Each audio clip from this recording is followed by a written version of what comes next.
Plaintiff Shannon Andrusek says when the defendant, who is her daughter, was younger, she was bullied because of the color of her skin. Shannon claims as time went on, the defendant started smoking pot and ultimately became addicted to pain pills. Shannon suing her daughter for breach of contract. Defendant Whitney Andrusek says she and her mother never had a good relationship.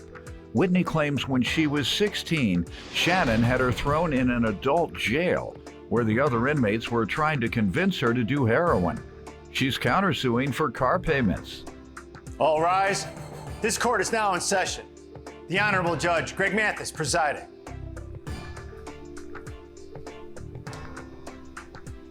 You may now be seated. Start with you. Hi, Judge Mathis. I'm here today to tell my daughter I love her. And, sorry. Need some tissue? It's been a tough road with her. How so? Well, I moved from Florida to Greene, a very small town, and my daughter was about 13 or 14. And then she started high school there, and she was bullied because of the color of her skin. They used to beat her up and call her names. And I think that's affected her a lot. A lot of people did that at the school? I tried to talk to the news about it because even the sheriff was in on it. So you did do something, fight back. Of course. Okay. I love my daughter. Good. And then some people just take it. No, nothing happened, so I decided to move to Binghamton. Okay. I sheltered my kids. I didn't have a good upbringing, so I was strict, probably too strict. And then they seen the outside world. My daughter got into a lot of trouble with younger kids, started smoking pot. At what age? About 15.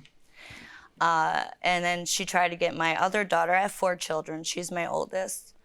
She tried to get my other daughter to smoke marijuana as well. And I had a talk with my daughter, and I told Whitney, I don't want it in my house. I don't want it around the house. So she promised me that she wouldn't bring it in the house anymore. And she went to school the next day, and Sutton told me as a parent to go through her room, because I don't just go through their stuff unless I feel like something's not right. So I went through her stuff, and I found homemade bongs. Homemade bong. Bongs. Okay. Bongs. B-O-N-G. Bongs. Right. That's like the 3 big of them. thing you smoke weed with.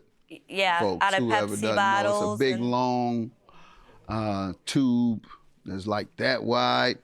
And they had the weed. Yep. You smoking, you're trying to get real high. You smoking that bong. You ain't just trying to get regular high. You're trying to get real high. You been in my dressing room? Huh? I've been in your dressing room, right. So I ended up calling the cops and pressing charges against my daughter. I felt that it was right to teach her a lesson. That's right. They did give her a court appearance ticket, so we went to court. I don't remember what was said, but I had said something to upset her. She called me an B in the courtroom in front of the judge, and all kinds of bad things. Told me she hated me, and the judge said, well, I was gonna let you go and just talk to you and give you tough love, but since you wanna disrespect your mom, I'm gonna give you 4 weeks in like a juvenile jail. That's exactly what I would have done. All right. And my mother would have done exactly what you did. Thank you, Judge. And that's what I advise parents who have out-of-control children. Unlike what people believe, the same prosecutor that want to hold you liable when your child does wrong, that same prosecutor you can go to and say that my child is, because it's illegal to be incorrigible. That's illegal. A child just can't be incorrigible, not go to school, not obey, stay out overnight, do whatever they want. That's against the law. And that's what she was doing. You go to the prosecutor. So that's my advice to parents who are dealing with incorrigible children. And that's what she was at that time. So what has happened since then? Well, she met a man, and then she got into Oxycontin, or Roxy 30s. For a little while, she became very aggressive and violent when she didn't have them, but I'm proud of my daughter to say today she's been a year clean. Good. Good. So why don't you give me some background on yourself before we get into the contract that she's suing you about? First, I would like to address what she said. That's a lie. What part? When we had, so we've never had the greatest relationship. Mm-hmm. When I was 16 is when I started smoking weed. I was very close to me being 17 years old. My mom actually requested that I go to jail, and I spent 2 weeks in jail. Mm-hmm. And it wasn't juvenile. I was in an actual jail in the county that I was lived underage, with though. girls who are talking about, oh, you should try heroin. Heroin's the greatest thing ever. That's not a place for a 16-year-old. Did you go back? Yeah. You went back to jail? I did. All right. Well, she did you a favor. She took you where you like to go, where you wanted to go. I guess. She just took you home. Go ahead. Well, when I was 17, my mom actually had kicked me out of the house for the whole marijuana situation. I was homeless. I was couch surfing, spending the night at friends' houses, people that I didn't even know if they would let me sleep at their house. I would sleep there. Because you didn't want to follow the rules. Abandoned buildings. One time, this couple, I was walking up the street and they asked me to take a photo of them. And my mom had pulled up in her car and she's screaming profane things at me, saying, oh, that's why you have chlamydia and why the are you hanging out at the bar? You're only 17. And mind you, I never went inside the bar. I stopped there to take a photo and she had pulled up at that very moment.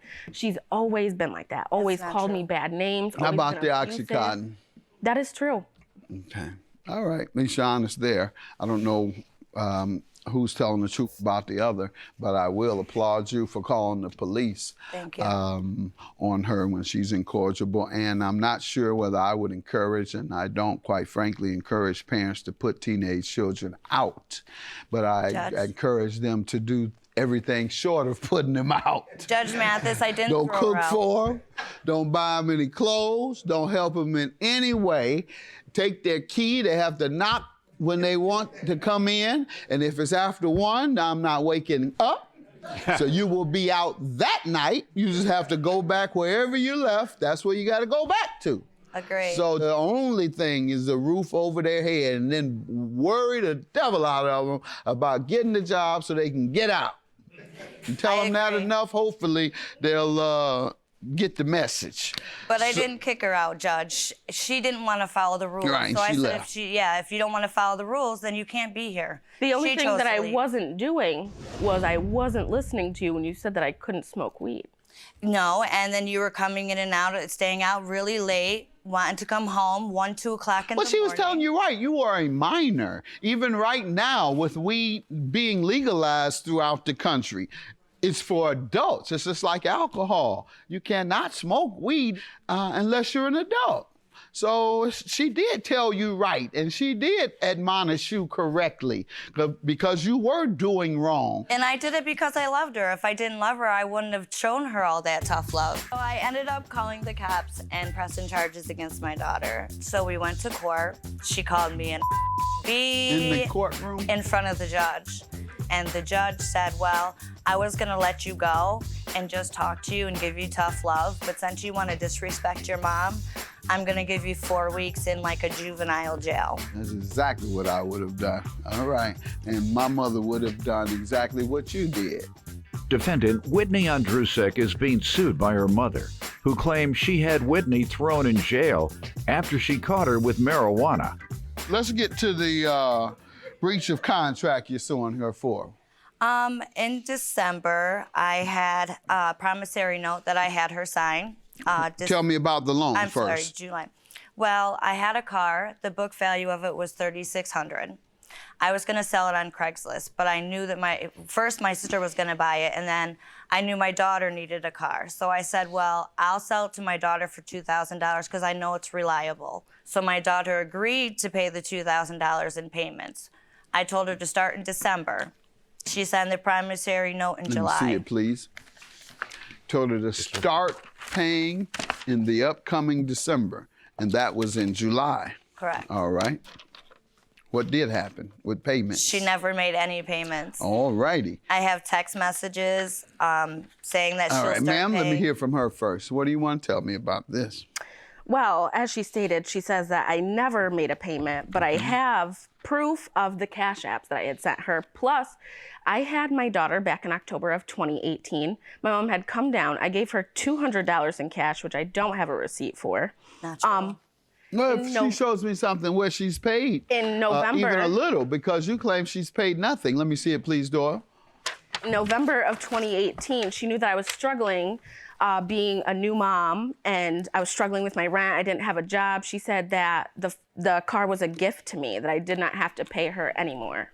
Okay. Not true. And the loan was made July of 18, and it says, for my Hyundai Ford, and we'll make payments starting December 1st. Yet, you want me to believe that you were so committed that you start paying 4 days later. The contract was signed July 20th. The contract says you don't have to start paying a dime until December. But you want me to believe, as you've given me, that you decided to start paying 4 days later, July 24th. You had until December to start. Instead, you were so anxious to pay, you paid 4 days later. I have never heard of a person that paid their bills earlier when they are in financial hardship, so I don't believe it. Your counterclaim for $412, how does she owe you? That is what I paid her for the car. All right, well, how long did you use the car? In July of this year, I believe How long did she use the car? 1 year. Oh, well, that was a good deal. $400 for a whole year? I wish I had that deal. You got any more cars? I can get for $400? I don't even have a car. My point is, your claim is dismissed because you used that car for 1 year, certainly worth more than $400. And your claim is granted. She admits to owing. Have a good day. Judgment for the plaintiff.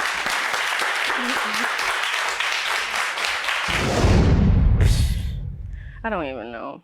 Really? Really, Whitney? You're gonna do me like that? Stop. Oh my God. I love you. Stop. Stop. Okay.